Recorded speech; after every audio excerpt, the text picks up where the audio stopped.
할렐루야. 오늘도 함께 예배할 수 있도록 생명 주신 하나님 앞에 감사를 드립니다. 함께 기도하면서 수요 예배 하나님 앞에 드리겠습니다. 하나님 아버지, 오늘도 우리에게 생명과 호흡을 주심에 감사합니다. 육체뿐 아니라 심령에도 또 우리가 꿈꾸는 영생에도 하나님의 생명으로 풍성한 교회가 되어져 가기를 원합니다. 오늘 예배도 하나님과 함께하는 기쁨으로 충만하게 하시고 언제 어디서나 우리와 함께 하시는 하나님으로 위로와 힘을 얻게 하여 주시옵소서. 예수님의 이름으로 기도하였습니다. 아멘. 하늘에 계신 우리 아버지여, 이름이 거룩히 여김을 받으시오며 나라 임하옵시며 뜻이 하늘에서 이룬 것 같이 땅에서도 이루어지이다. 오늘날 우리에게 일용할 양식을 주옵시고 우리가 우리에게 죄 지은 자를 사하여 준 것 같이 우리 죄를 사하여 주옵시고 우리를 시험에 들게 하지 마옵시고 다만 악에서 구하옵소서. 나라와 권세와 영광이 아버지께 영원히 싸움나이다. 아멘. 찬송가 487장 함께 찬양하겠습니다. 찬송가 487장입니다.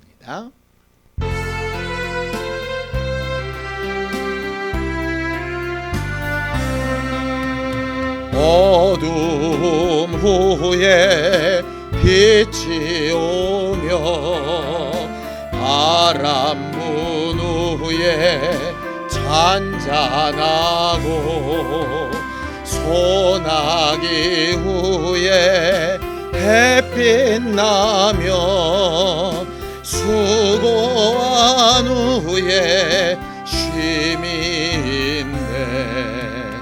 연약함 후에 강건하며 애통한 후에 위로받고 눈물 난 후에 웃음 있고 씨 뿌린 후에 추수하네. 괴로움 후에 평안 있고 슬퍼한 후에 기쁨 있고 멀어진 후에 가까우며 고독함 후에 친구 있네. 고생한 후에 기쁨 있고 십자가 후에 영광 있고 죽음 온 후에 영생하니 이러한 도가 진리로다.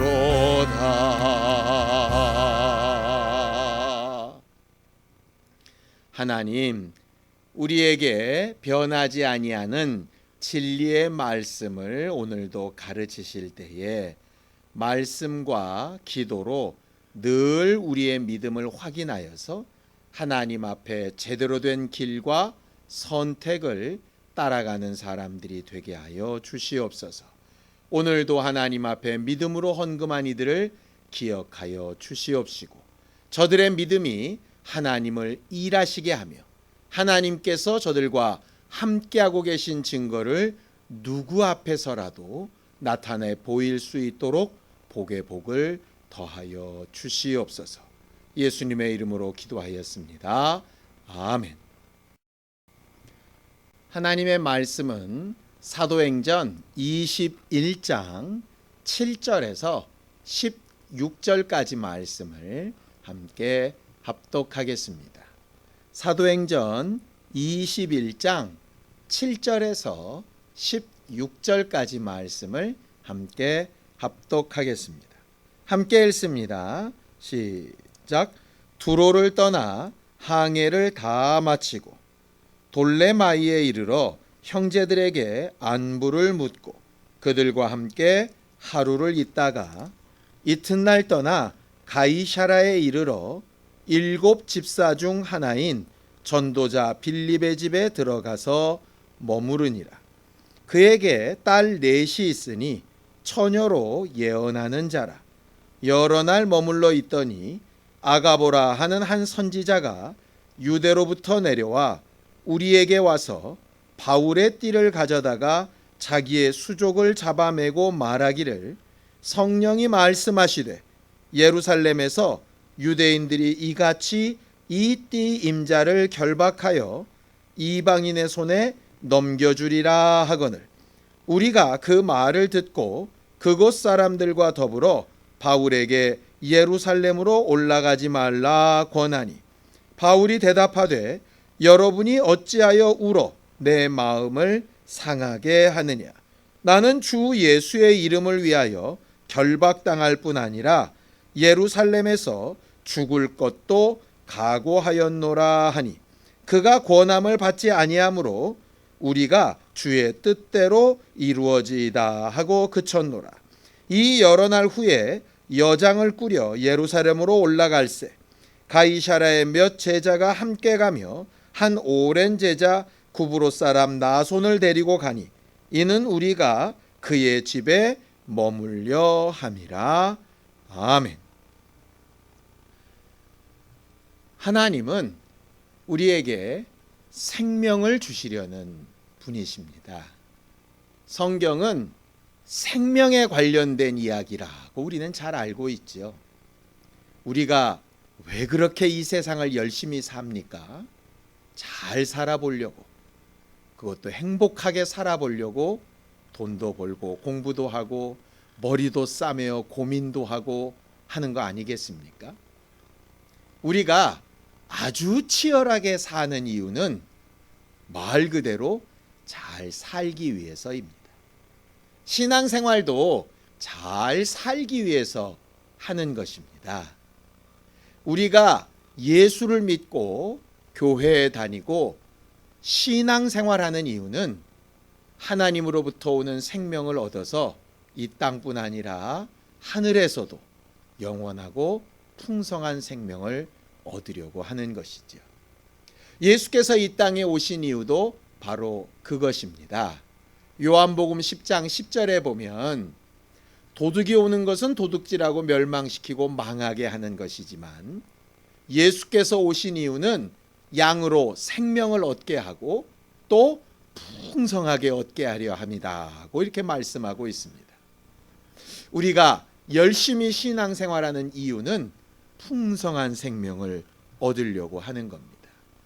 예배하고 성령을 받고 말씀을 배우고 기도하고 하는 모든 일의 목적에는 하나님으로부터 오는 생명, 그 생명을 얻고자 함이고요. 그 생명을 얻는 것을 주의 뜻이라고 이렇게 말합니다. 요한복음 6장 38절에 보면 예수께서 분명히 이렇게 말씀하십니다. 내가 온 것은 내 뜻을 행하러 온 것이 아니라 내 아버지의 뜻, 나를 보내신 이의 뜻을 행하려 왔다라고 이렇게 말씀하시고, 또 그 뒤에 40절에 보면 내 아버지의 뜻은 아들을 보고 믿는 자마다 영생을 얻는 그것이라, 맨 마지막 날에 내가 이를 다시 살릴 것이라고 이렇게 말하고 있죠. 살고 싶어서, 그것도 영생하도록 잘 살고 싶어서 예수를 믿는 우리와 우리에게 그 풍성한 생명을 얻게 하는 것이 하나님 아버지의 뜻이기 때문에 그 뜻을 이루기 위하여 오신 예수가 한 마음으로 한 자리에 모여 하는 것이 바로 우리의 예배이고 우리의 신앙생활입니다. 신앙생활은 생명 얻기 위해서 하는 겁니다.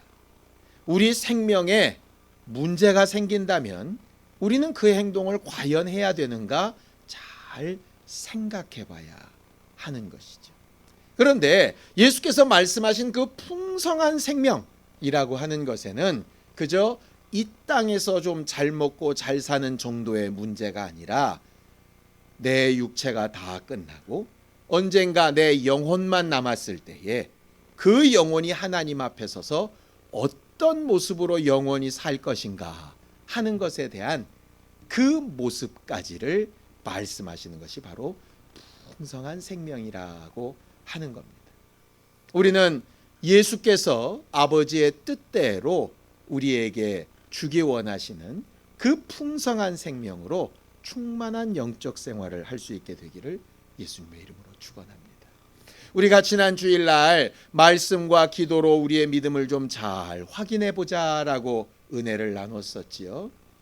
말씀은 하나님의 뜻, 생명 주시는 방법에 대해서 우리에게 가르치시는 것이고요. 우리의 기도는 그 하나님의 뜻이 이 땅에 여전히 계속 이루어지기를 기도하는 것입니다. 예수께서 우리에게 가르치신 기도의 가장 중요한 기도의 목적이 그래서 나라가 임하옵시고 뜻이 하늘에서 이룬 것처럼 땅에서도 이루어지이다 하는 것입니다. 하늘에서 예수께서 영생을 위하여 생명을 위하여 하신 모든 일처럼 이 땅에서도 동일한 일이 이루어져야 한다라고 하는 것이죠. 하나님께서 예수를 보내시고 예수를 십자가에 죽게 하시고 또 성령을 보내시고 성령으로 교회인 우리를 이렇게 불러 모으시고 우리가 이렇게 함께 예배하고 말씀으로 은혜를 나누는 이유는 다 주의 뜻을 이루기 위해서입니다. 문제는 주의 뜻을 이루는 이 일에 누군가는 하나님이 주신 목적과 직분을 따라 죽음까지 각오하며 순종하고 희생하고 봉사하는 일이 필요하다라고 하는 것이죠. 이게 참 아이러니컬한 것입니다. 생명을 얻기 위한 것이 신앙생활이고 풍성한 생명을 얻는 것이 신앙생활의 목적인데 그렇게 풍성한 생명, 영원한 생명을 얻기 위해서 어떤 때는 죽음을 각오해야 되는 부분이 있는 것이죠. 세상 사람들이 가장 두려워하는 것이 뭐겠습니까? 죽음입니다. 세상 사람뿐만 아니라 믿는 사람이 가장 두려워하는 것도 죽음입니다. 그냥 육체만의 죽음만이 아니라 영원한 죽음은 사실 가망이 없는 것이죠. 한 번 죽는 것은 사람에게 정하신 것이기 때문에 어느 누구도 그 두려운 죽음을 피할 길은 없습니다. 그러나 그 한 번 죽는 죽음을 주의 뜻대로 어떻게 잘 죽을 것이냐에 따라서 그 다음에 영생이 보장이 되기도 하고 한 번 죽어야 될 그 죽음을 피하고 맞이하기 싫어서 여러 가지 편법과 잘못된 것을 선택하다가 결국은 영생도 잃어버리게 되어지는 일들도 비일비재하게 나타나는 것이죠. 영생을 위하여 생명 얻는 일을 위하여 아버지의 뜻을 이루기 위하여 누군가 희생하고 죽어야 되는 일이 있기 때문에 예수께서 그의 제자들을 세상에 보내실 때에도 참 많은 탄식과 안타까움으로 보내시게 됩니다. 마태복음 10장 16절에 보면 예수께서 제자들을 향해서 이렇게 말씀하시죠. 내가 너희를 세상을 향하여 보내는 것이 마치 양을 이리 가운데 보내는 것 같다. 그러니 너희는 가서 뱀처럼 지혜롭고 비둘기처럼 순전하라고 가르쳐 말씀하십니다. 언제 뱀처럼 지혜로워야 되는지, 언제 비둘기처럼 순전해야 되는지, 이리 때 가운데 사는 것처럼 그렇게 위험한 상황에서 우리는 과연 어떻게 행동해야 되는지 오늘 본문 말씀을 통해서 한번 생각해 보기를 원합니다. 오늘 성경 본문으로 돌아가 보면 바울이 예루살렘으로 가던 과정 가운데 가이사라라고 하는 장소에 이르렀던 것을 보게 됩니다. 가이사라에 이르러서 거기 전도자 빌립이라고 하는 사람의 네 딸들이 사는 집에 머물게 되지요. 이 전도자 빌립이라고 하는 사람이 우리가 잘 아는 예루살렘 교회 7 집사 중에 한 명인 그 빌립이 맞습니다. 빌립은 참 대단한 선택을 했던 사람입니다. 물론 빌립과 함께 우리가 잘 기억하고 있는 스데반도 참 대단한 선택을 했던 사람이죠. 그런데 재밌는 것은 똑같은 상황, 똑같은 환경에서 이 두 사람의 선택이 전혀 달랐다는 겁니다.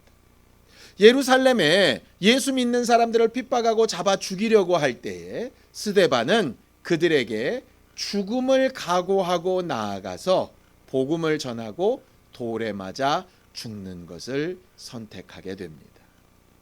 스데반과 똑같이 믿음과 성령이 충만했던 빌립은 스데반처럼 죽음을 각오하고 나가서 죽지 않고 도망을 갑니다. 아마도 예루살렘 교인들의 입장에서는 실망스러웠을지도 모르겠습니다. 스데반처럼 죽음을 각오하고 순교당할 것을 영광으로 여기고 돌에 맞아 확 죽어야 믿음 아니겠습니까? 그런데 빌립은 도망갑니다.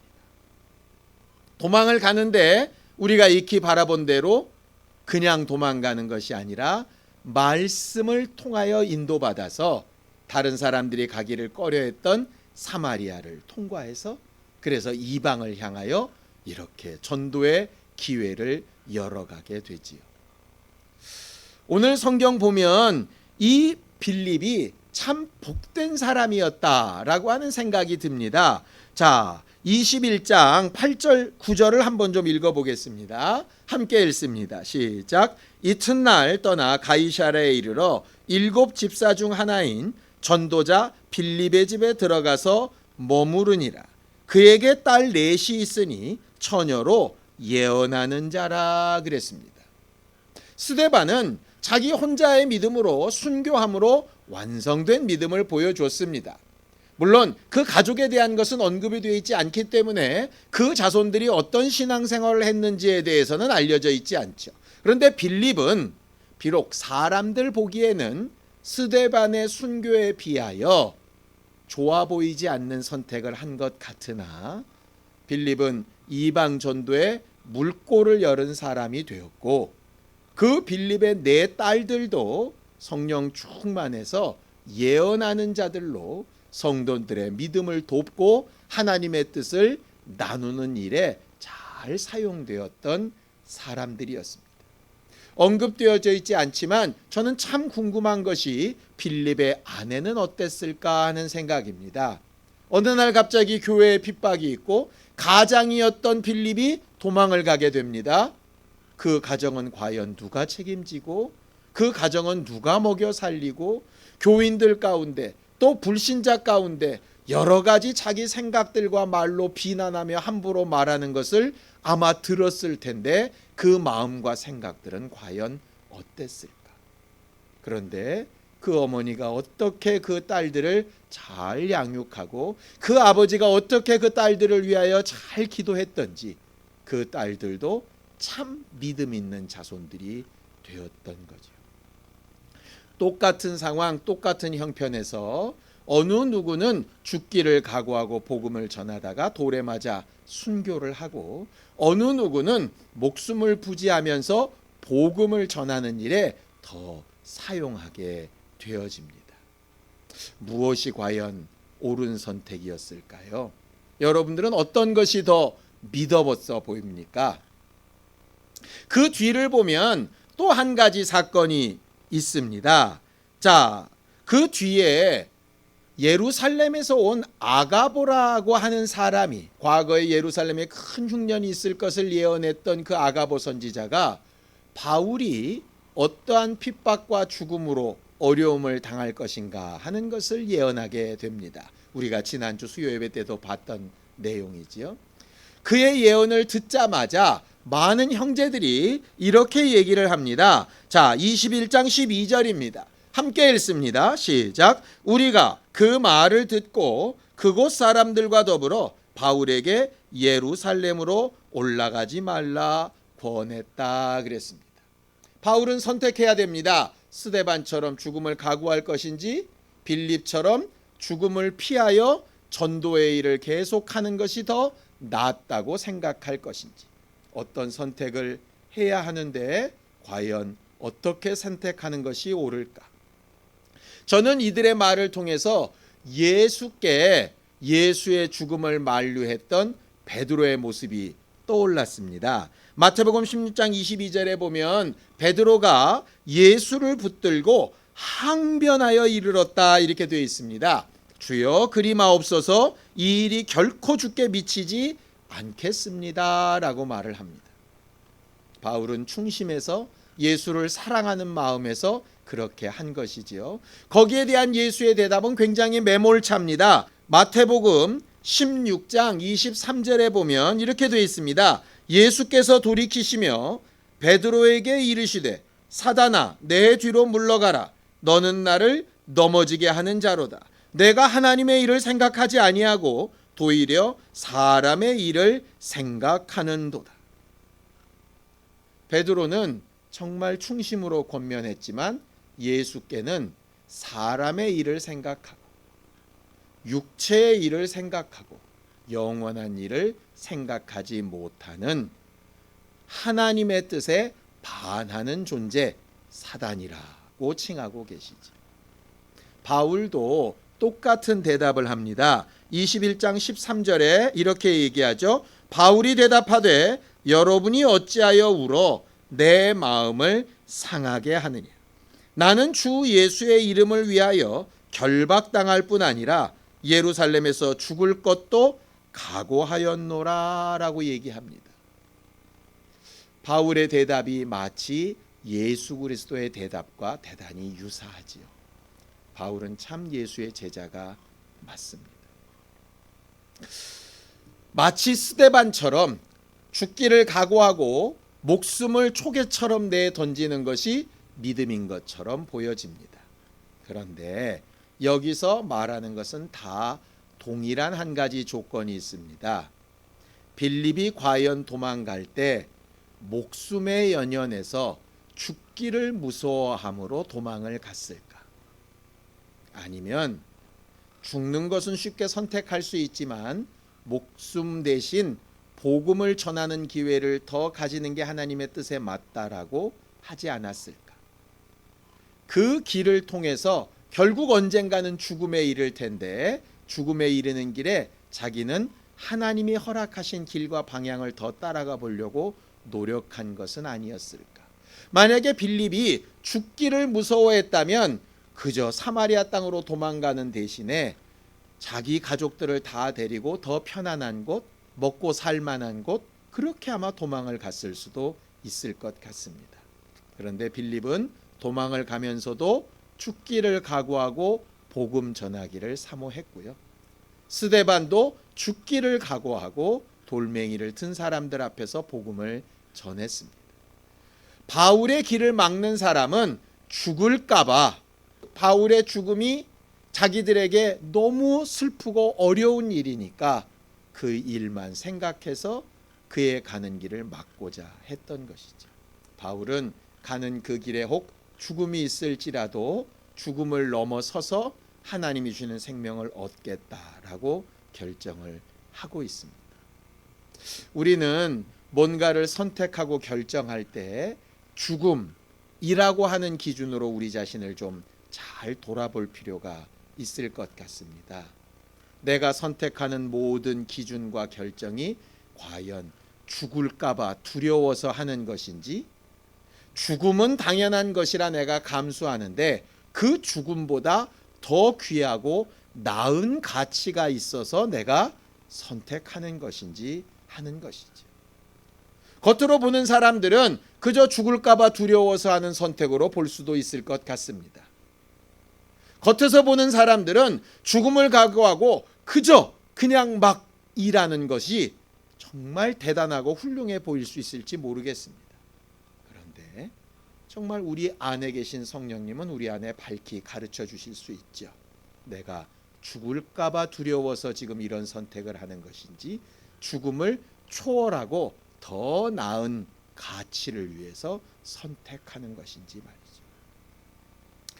예배를 온라인으로 바꾸고 교회 예배당을 비워놓는 선택도 저는 마찬가지라고 생각합니다. 죽을까봐 하는 일이라면 타협하면 안 되죠. 그런데 그거보다 더 나은 가치가 있다면 우리는 선택해야 합니다.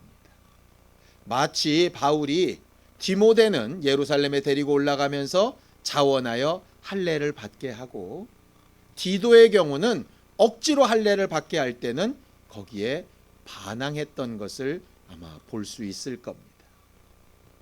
겉모습이 중요한 게 아니라 내가 지금 생각하고 결정하고 선택하는 모든 것이 죽음이라고 하는 기준에서 볼 때 어느 쪽이냐 하는 것을 잘 생각해 볼 수 있게 되기를 예수님의 이름으로 축원합니다. 예수는 죽기를 두려워하여 선택한 것이 아니라 죽음보다 더 나은 것을 위해 선택하셨습니다. 우리는 더 영광스러운 일을 위해서라면 죽음도 불사할 수 있습니다. 그러나 죽음보다 더 나은 가치가 있다면 그것을 먼저 행하는 것도 방법이지요. 그것이 뱀처럼 지혜롭고 비둘기처럼 순전하게 하나님의 뜻을 따라 선택해가는 우리의 삶이 아닐까 싶습니다.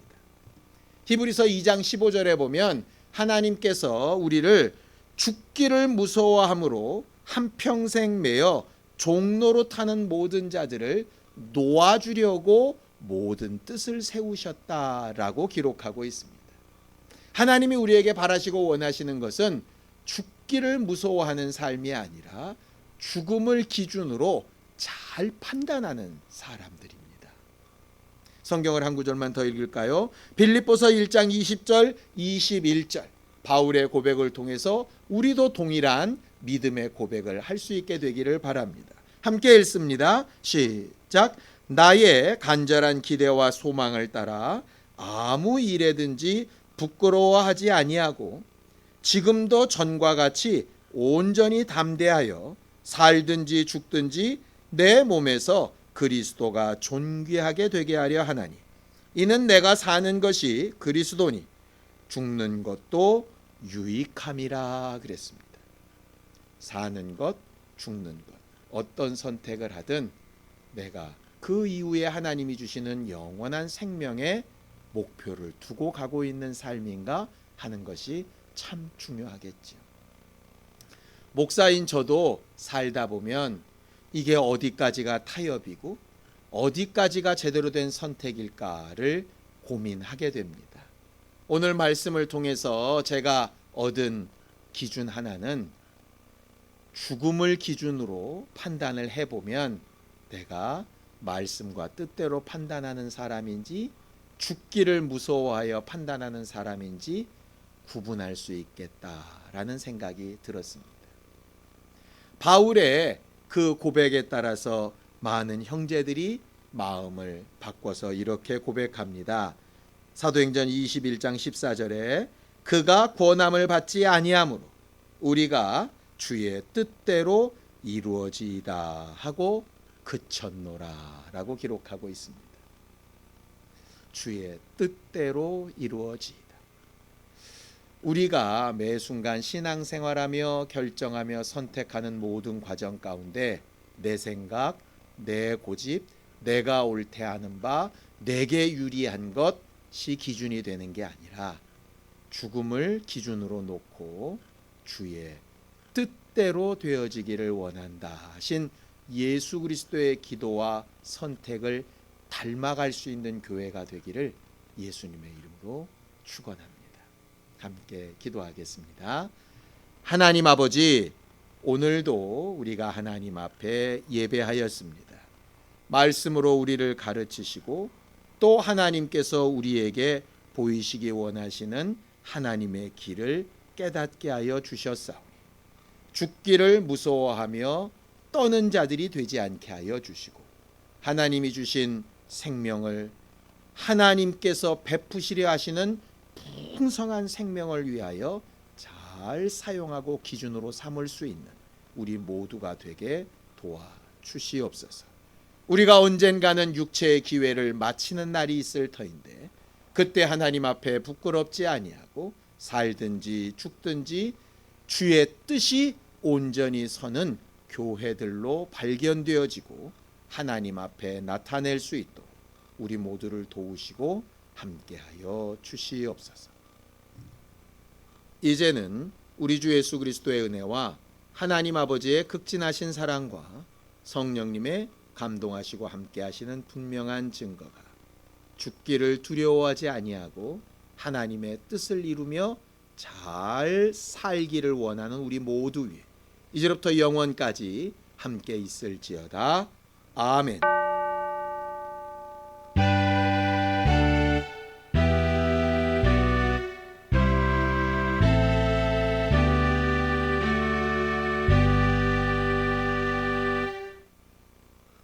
우리 예배 받으신 하나님 앞에 감사하는 박수 없이 끝내겠습니다. 수고하셨습니다. 감사합니다.